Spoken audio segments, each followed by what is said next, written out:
ಹನೂರಿನ ಶಾಗ್ಯ ಗ್ರಾಮದ ಬಳಿ ಎನ್ಕೌಂಟರ್ನ ಖಂಡಿಸಿ ಅರಣ್ಯದಲ್ಲಿ ನಡೆದಿದ್ದಂತಹ ಎನ್ಕೌಂಟರ್ ಅನ್ನು ಖಂಡಿಸಿ ಏನು ಪ್ರತಿಭಟನೆ ನಡೀತಾ ಇತ್ತು ಅದನ್ನು ಇದೀಗ ವಾಪಸ್ ಪಡೆಯಲಾಗಿದೆ.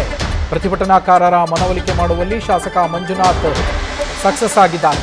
ಹನೂರು ಶಾಸಕ ಮಂಜುನಾಥ್ ಹನೂರು ಠಾಣೆಯ ಮುಂದೆ ಪ್ರತಿಭಟನೆ ನಡೆಸಲಾಗ್ತಾ ಇತ್ತು. ಅದನ್ನು ಕುಟುಂಬಸ್ಥರು ಇದೀಗ ಹಿಂಪಡೆದಿದ್ದಾರೆ.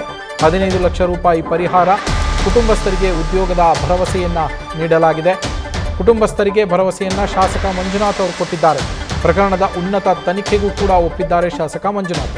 ಈ ಕಾರಣದಿಂದಾಗಿ ನಾವು ಪ್ರತಿಭಟನೆಯನ್ನ ಕೈಬಿಟ್ಟಿದ್ದೇವೆ ಅಂತ ಹೇಳಿ ಮೃತ ಆಂಟೋನಿ ಸ್ವಾಮಿ ಹಾಗೆ ಕುಮಾರ್ ಸಂಬಂಧಿ ಅಭಿ ಮಾಹಿತಿಯನ್ನ ಕೊಟ್ಟಿರುವಂಥದ್ದು.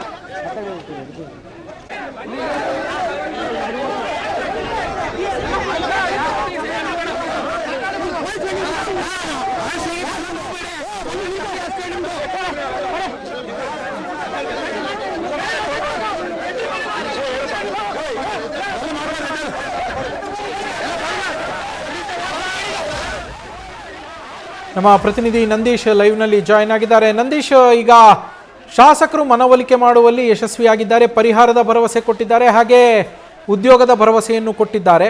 ಇಷ್ಟೇನಾ ಕುಟುಂಬಸ್ಥರ ಡಿಮ್ಯಾಂಡು ಅಥವಾ ಪ್ರತಿಭಟನೆಯನ್ನ ಈಗ ಹಿಂಪಡೆದಿದ್ರು ಅವರ ಬೇರೆ ಬೇಡಿಕೆಗಳೇನಾದರೂ ಇದೆಯಾ ನಂದೀಶ್ ಅಲ್ಲಿ?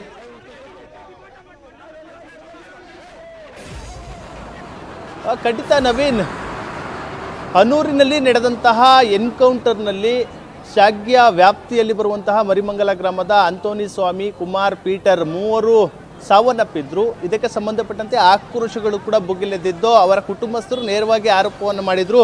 ಅದು ನಕಲಿ ಎನ್ಕೌಂಟರ್ ಅಂತ. ಅಂದರೆ ಅದು ಏನು ಅವರು ಯಾವುದೇ ರೀತಿ ಭೇಟಿಗೂ ಕೂಡ ತೆರಳಿರಲಿಲ್ಲ. ಹಸುವನ್ನು ಕಾಡಿಗೆ ಅಟ್ಟಲು ಆ ಒಂದು ಕೆಲಸಕ್ಕೂ ಕೂಡ ಮುಂದಾಗಿದ್ರು. ಆ ಸಂದರ್ಭದಲ್ಲಿ ಈ ಫೈರಿಂಗನ್ನು ಮಾಡಲಾಗಿದೆ, ಅಮಾಯಕರನ್ನು ಕೊಲ್ಲಲಾಗಿದೆ ಎಂಬ ನಿಟ್ಟಿನಲ್ಲಿ ಆರೋಪವನ್ನು ಮಾಡಿದರು. ಸದ್ಯ ಆ ಒಂದು ಆಕ್ರೋಶದ ನುಡಿಗಳು ಪ್ರತಿಭಟನೆ ಹಂತಕ್ಕೂ ಕೂಡ ತೆರಳಿತ್ತು. ಒಂದು ಕಡೆ ಅವರ ಊರಿನಲ್ಲಿ ಇಲ್ಲಿರುವಂತಹ ಅರಣ್ಯ ಇಲಾಖೆಯ ಅರಣ್ಯ ರಕ್ಷಕರ ಕಚೇರಿಗಳನ್ನು ಧ್ವಂಸ ಮಾಡಿದ್ರು, ವಸತಿ ಗೃಹಗಳನ್ನು ಕೂಡ ಧ್ವಂಸ ಮಾಡಿದ್ರು.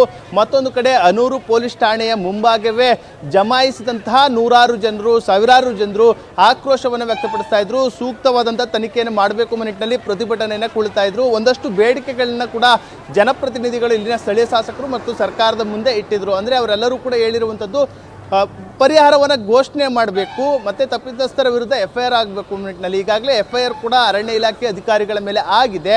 ಆ ನಿಟ್ಟಿನಲ್ಲಿ ಪರಿಹಾರವನ್ನು ಕೂಡ ಕೊಡಬೇಕು ಎಂಬ ನಿಟ್ಟಿನಲ್ಲಿ ಒತ್ತಾಯವನ್ನು ಮಾಡಿದರು. ಬೆಳಿಗ್ಗೆ ಅಷ್ಟೇ ಹನೂರು ಶಾಸಕ ಮಂಜುನಾಥ್ ರವರು ಹನೂರು ಪೊಲೀಸ್ ಠಾಣೆಯ ಮುಂಭಾಗಕ್ಕೆ ಬಂದು ಅವರು ಕುಟುಂಬಸ್ಥರಿಗೆ ಒಂದು ಭರವಸೆಯನ್ನು ಕೊಟ್ಟಿದ್ದರು. ವೈಯಕ್ತಿಕವಾಗಿ ನಾನು ತಲಾ ಮೂವರಿಗೆ 10 ಲಕ್ಷದಂತೆ ಪರಿಹಾರವನ್ನು ಕೊಡ್ತೇನೆ, ಸರ್ಕಾರದಿಂದಲೂ ಕೂಡ 5 ಲಕ್ಷ ಪರಿಹಾರವನ್ನು ಕೊಡಿಸ್ತೇನೆ ಎಂಬ ನಿಟ್ಟಿನಲ್ಲಿ ಭರವಸೆಯನ್ನು ಕೊಟ್ಟಿದ್ದರು. ಅಷ್ಟೇ ಅಲ್ಲ, ಆ ಏನು ಮೃತಪಟ್ಟಂತಹ ಏನು ಕುಟುಂಬಸ್ಥರ ಮಕ್ಕಳು ಏನು ವಿದ್ಯಾಭ್ಯಾಸವನ್ನು ಮಾಡ್ತಾ ಇದ್ರು, ಅವರ ಮಕ್ಕಳು, ಅವರಿಗೆ ವಿದ್ಯಾಭ್ಯಾಸದ ವೆಚ್ಚವನ್ನು ಸರ್ಕಾರದಿಂದಲೇ ಭರಿಸ್ತೇವೆ, ನಾವೇ ಭರಿಸ್ತೇವೆ ಎಂಬ ನಿಟ್ಟಿನಲ್ಲಿ ಭರವಸೆಯನ್ನು ಕೊಟ್ಟಿದ್ರು.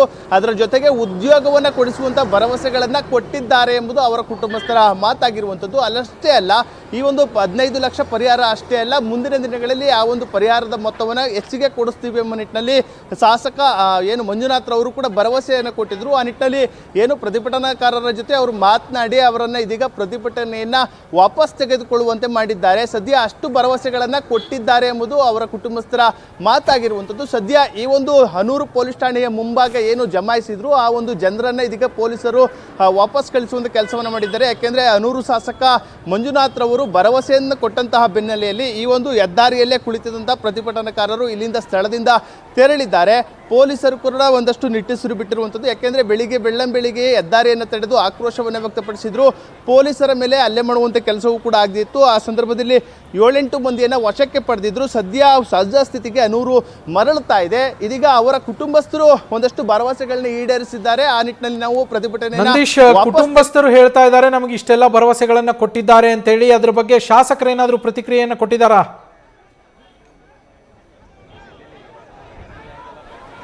ಖಂಡಿತ ನವೀನ್, ಇದೀಗ ಅದೇ ಪ್ರಶ್ನೆಗಳು ಕೂಡ ಮೂಡ್ತಾ ಇರುವಂಥದ್ದು.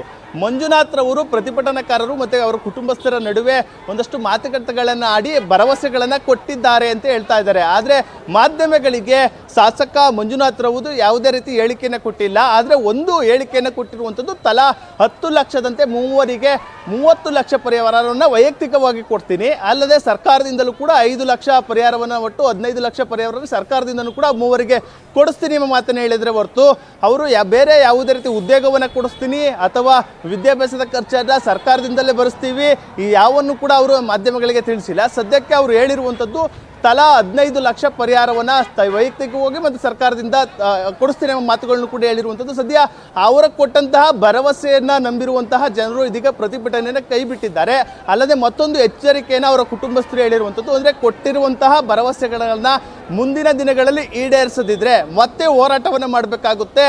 ಏನು ಅಧಿಕಾರಿಗಳು ಎನ್ಕೌಂಟರನ್ನು ಮಾಡಿದ್ರು, ಅವರ ಬಂಧನ ಕೂಡಲೇ ಆಗಬೇಕು. 24 ಗಂಟೆ ಒಳಗಡೆ ಬಂಧಿಸ್ತಿದ್ರೆ ನಾವು ಮತ್ತೆ ಪ್ರತಿಭಟನೆಯನ್ನು ಮಾಡ್ತೀವಿ ನಿಟ್ಟಿನಲ್ಲಿ ಅವರ ಕುಟುಂಬಸ್ಥರು ಕೂಡ ಹೇಳ್ತಿರುವಂಥದ್ದು. ಸದ್ಯ ತಾತ್ಕಾಲಿಕವಾಗಿ ಒಂದಷ್ಟು ಕೊಟ್ಟಂತಹ ಭರವಸೆಗಳನ್ನು ಇದೀಗ ಜನರು ನಂಬಿರುವಂಥದ್ದು. ಒಂದು ರೀತಿ ನಂಬಿಕೆ ಮೇಲೆ ಇದೀಗ ಆ ಒಂದು ಪ್ರತಿಭಟನೆಯನ್ನು ಕೂಡ ವಾಪಸ್ ತೆಗೆದುಕೊಂಡಿದ್ದಾರೆ. ಏನಾದರೂ ಭರವಸೆಯನ್ನು ಈಡೇರಿಸುವಲ್ಲಿ ಸ್ಥಳೀಯ ಶಾಸಕರು ಮತ್ತು ಸರ್ಕಾರ ವಿಫಲವಾದರೆ ಖಂಡಿತವಾಗಿಯೂ ಕೂಡ ಮತ್ತೆ ಈ ಒಂದು ಪ್ರತಿಭಟನೆ ಚುರುಕುಗೊಳ್ಳುವಂತಹ ಸಾಧ್ಯತೆಗಳು ಕೂಡ ದಟ್ಟವಾಗಿರುವಂಥದ್ದು. Naveen, thank you Nandish. News first ನಿರ್ಭೀತಿಯಿಂದ ನಿಮ್ಮ ಪರವಾಗಿ.